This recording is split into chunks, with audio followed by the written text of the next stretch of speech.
Pai do Senhor, irmãos, graças a Deus por tudo que Deus tem feito em nossas vidas. Hoje, nossa lição de número 7. E o nosso tema é a ansiedade pela vida. O nosso texto do dia, que está em Mateus 6,34, diz assim: Não vos inquieteis, pois pelo dia de amanhã, porque o dia de amanhã cuidará de si mesmo. Basta cada dia o seu mal. A nossa síntese, desde sempre a humanidade tem pautado sua existência pela ansiedade e preocupação com o amanhã. Porém, os filhos do reino são ensinados a confiar no Senhor. Irmãos, eu acredito que não é segredo para ninguém, todos nós sabemos e temos a consciência de que o mal do nosso século é a ansiedade. Nós vivemos dias em que muitas pessoas são ansiosas por tudo. E os médicos, medicamentos para ansiedade têm ganhado muito com isso. Claro, meus irmãos, nós vemos que isso é para todos, não somente para os ímpios, mas também para aqueles que buscam ao Senhor. O Senhor Deus aqui, o Senhor Jesus, ensina que a gente não deve, como quem diz, se preocupar com o dia de amanhã, mas devemos ter paciência com as coisas para que Deus possa trabalhar em nosso favor. Mas mesmo com tudo isso dentro das igrejas, nós vemos que a ansiedade tem feito muitas vítimas, alguns com maiores proporções, outros com menores proporções, mas muitos de nós têm sido vítima da ansiedade. E como não bastasse, com a ansiedade também acaba vindo a depressão. Então, meus irmãos, nós temos que entender que o Senhor cuida de nós, mas mesmo assim nós continuamos ansiosos por uma vitória que Deus vai nos dar, por alguma promessa que Deus tem nos feito, mas nós somos ansiosos com tudo. Quando a gente marca alguma coisa que vai ser daqui um mês, 2 meses, daqui às vezes até um ano, nós começamos a viver o dia agora, e às vezes a coisa vai acontecer só daqui a um ano. Então veja, meus irmãos, tamanha ansiedade a qual nós vivemos. E isso não é bom para nós, porque atinge todo o nosso sistema nervoso, todo o nosso sistema do nosso organismo. E você pode perceber que o organismo começa a ter um mau funcionamento. O nosso texto bíblico está em Mateus, capítulo 6, do versículo 19 ao 34, diz assim: Não ajunteis tesouro na terra, onde a traça e a ferrugem tudo consomem, e onde os ladrões minam e roubam. Eu não vou ler tudo, meus irmãos, que é muitos versículos. Mas aqui, o Senhor Jesus, ele está falando para nós que nós devemos colocar tesouros no céu. Nós temos que juntar tesouros no céu. Nós temos que buscar o reino de Deus. Nós temos que trabalhar, temos que estudar. Eu canso de dizer isso.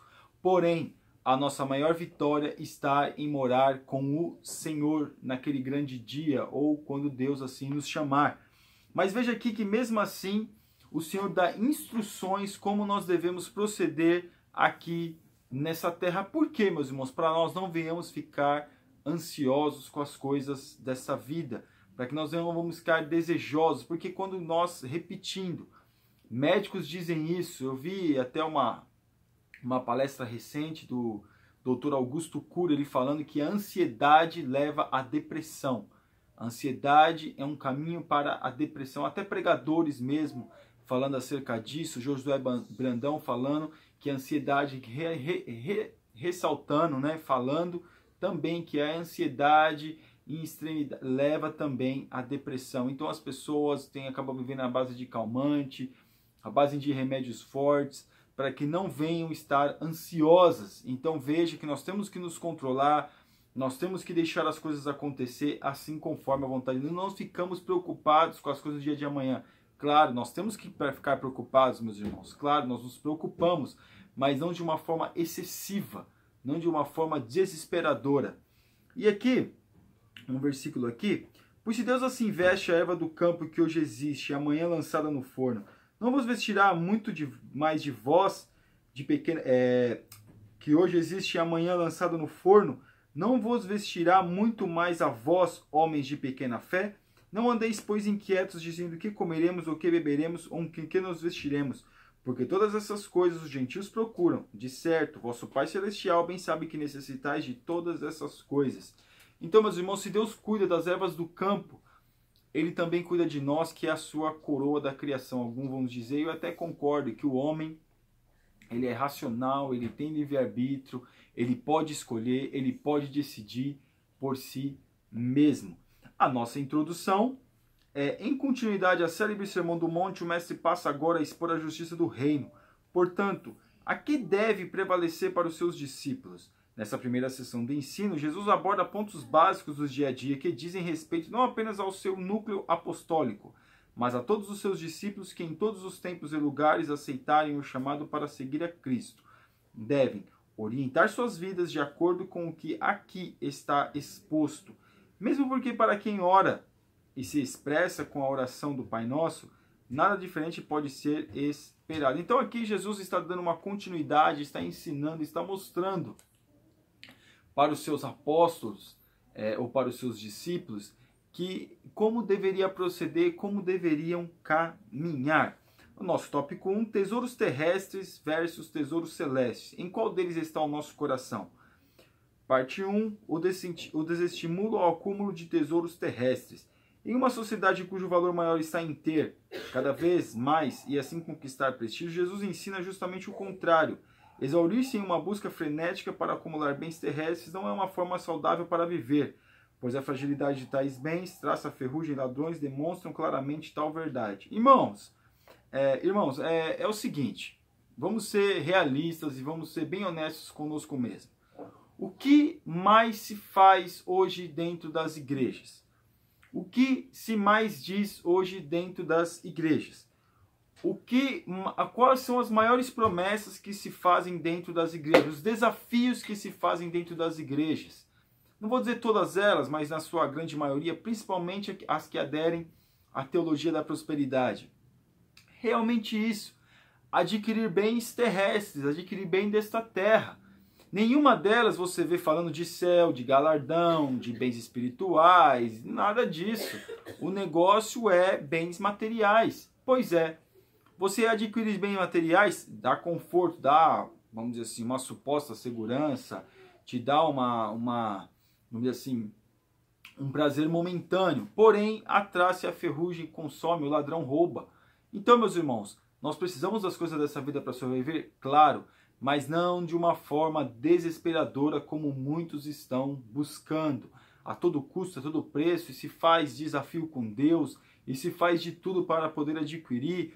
E esses que falam acerca disso estão cada vez ficando mais ricos. Por quê? Porque o tal crente tem que dar tanto para receber tanto.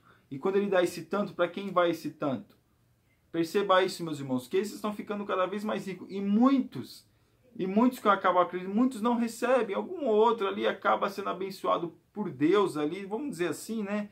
Também a gente não pode generalizar, mas nós vemos que algum outro ali consegue até alguma coisa pela circunstância da vida, pela circunstância da economia, ou até mesmo pelas misericórdias de Deus. Mas nessa grande maioria, aqueles que fazem barganha, aqueles que fazem negócio com Deus, não acabam recebendo.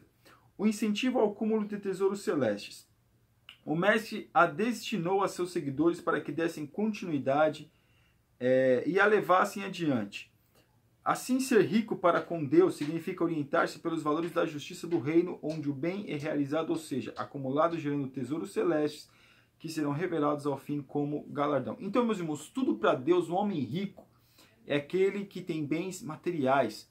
Um homem conhecido é aquele que é conhecido no mundo espiritual. Então, para Deus, o que vale é aquilo que vai ser desfrutado na eternidade, não aqui nessa terra. Ter riquezas para Deus não é ter bens materiais. Ter riquezas para Deus é ter bens espirituais. É isso que ele estava passando para os seus discípulos. Claro, eles viam, naqueles dias também existia esse nível de sociedade, também existia, meus irmãos, existia essa discrepância na sociedade, porque os romanos dominavam, tinha muitos que tiravam dos judeus e ficavam cada vez mais ricos, judeus tirando de judeus, ficando ricos. Outros, a classe social também era às vezes muito distante uma da outra. Porém, nós vemos aqui que Jesus falando para eles, para os discípulos, o que vale para eles são os bens materiais. Nós precisamos comer, nós precisamos se vestir, nós precisamos viver. Se algum outro consegue ter uma bênção material, consegue despontar, vamos dizer assim, na questão dos negócios, que bom, que bênção, glória a Deus. Mas que nunca venha buscar isso como uma forma desesperadora, mas sim tudo conforme a vontade de Deus. Deus é dono de todas as coisas. Se ele achou por bem dar, se ele achou por bem conceder algo a mais para alguém, que bom. Mas nós temos que entender, meus irmãos, que não é para todo mundo. Infelizmente, desculpa, mas essa é a nossa realidade. Nem todo mundo consegue lidar com as riquezas. Nem todo mundo consegue lidar com os bens materiais. E às vezes aquele que pelas circunstâncias acaba sendo abençoado, acaba querendo pisar no outro. Então é bom nós termos a medida ao qual Deus quer nos conceder nessa vida. Porque o que vale é nós sermos salvos, o que vale é nós continuarmos, conseguir, vamos dizer assim, deixar nossos bens materiais, conservar os nossos bens materiais, os nossos bens espirituais no reino de Deus. Isso é o mais importante. O lugar do coração. A contraposição ou antítese entre os dois lugares de acúmulo, terra e céu, se dá por causa do coração. Os desejos, a vontade, as emoções, o intelecto, enfim, todo ser estará voltado para o que nos for mais caro e importante, ou seja, o nosso tesouro. Se o nosso tesouro estiver nas coisas transitórias e efêmeras da vida, estaremos então perdidos, pois elas parecem facilmente fazendo com que percamos a esperança. Todavia, se a nossa confiança estiver em Deus, em seu reino, nosso tesouro estará em lugar seguro, devendo perdurar toda a nossa existência terrena e até a eternidade. Então, meus irmãos, aonde está o nosso tesouro, aí também está o nosso coração. Onde nós temos colocado o nosso coração? Onde nós temos colocado o nosso verdadeiro tesouro? Onde nós temos colocado a nossa vida? Então veja, aquilo que nós fazemos nessa terra vai refletir na nossa eternidade. Não tem como, porque tudo aquilo que nós fazemos aqui vamos dizer assim, uma sombra na eternidade. Uma sombra não, é aquilo que nós vamos viver a eternidade. Nosso pense, de acordo com o que aprendemos, você é capaz de responder sinceramente sobre a localidade do seu coração? É uma coisa para nós pensarmos. A malícia e a pureza dos olhos. O olho como lâmpada do corpo. A visão dos sentidos mais utilizados, por isso os olhos são apontados pelo Mestre como fonte de saúde para todo o corpo. Tanto os olhos quanto o corpo aqui não devem ser entendidos simplesmente de forma literal. Vide olhos do entendimento. Na verdade, o sentido das expressões é bem mais profundo, pois os olhos podem ser bons ou maus, puros ou impuros, sadios ou doentes. Isto é, depende da visão de mundo de quem olha. O corpo, por sua vez, não se trata unicamente da matéria, mas refere-se à totalidade do ser. Logo, a existência e a condução da vida depende da qualidade da visão do mundo da pessoa. Então, meus irmãos, depende de que ângulo que você olha, que nós olhamos, depende da forma que nós olhamos para o mundo, é a forma que nós vamos interpretar e vamos jogar para o nosso consciente, vamos colocar dentro do nosso coração. Depende da forma que você olha o que é felicidade, depende da forma que nós olhamos o que é bem-estar, depende da forma que nós olhamos o que é, mais uma vez, felicidade em todos os vários aspectos da vida, depende da forma que nós olhamos o que é estar bem financeiramente, estar bem intelectualmente, na família.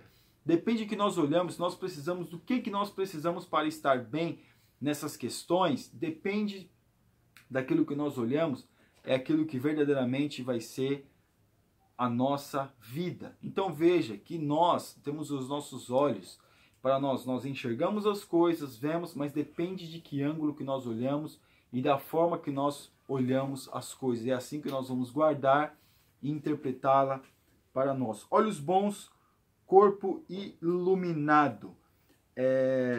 Assim, se os valores da pessoa estão nos tesouros que se guardam para a eternidade, certamente ela será abençoada, ou seja, o seu corpo terá luminosidade real e verdadeira. Então, quais são os valores para nós? Depende dos nossos valores, nós vamos ter um corpo iluminado. Porque nós vemos, meus irmãos, pessoas milionárias, bilionárias, que são infelizes, que não têm felicidade, que não consegue ter uma liberdade, vamos dizer assim, de ir a algum lugar, tem medo de tudo, tem medo da morte, tem medo de tudo. Então nós vemos aqui que os valores da pessoa estão nos tesouros que se guardam para a eternidade. E que essa pessoa tem guardado para a eternidade? Quando nós vemos aquela passagem, Jesus fala, o homem chega lá e olha a sua plantação, eu estou crescendo, como quem diz, né? Resumindo, estou ganhando, olha como eu vou levantar mais celeiros para guardar as minhas colheitas. Aí o que fala? O que Jesus falando ali? O que Jesus vai falar? Louco, Esta noite te pedirão a tua alma. E o que tens preparado? Para quem será? O que nós temos preparado para essa vida, meus irmãos? Para quem é? É para nós mesmos? É para Deus? Nós temos que pensar, porque a nossa vida aqui é apenas um reflexo da nossa eternidade para com Deus.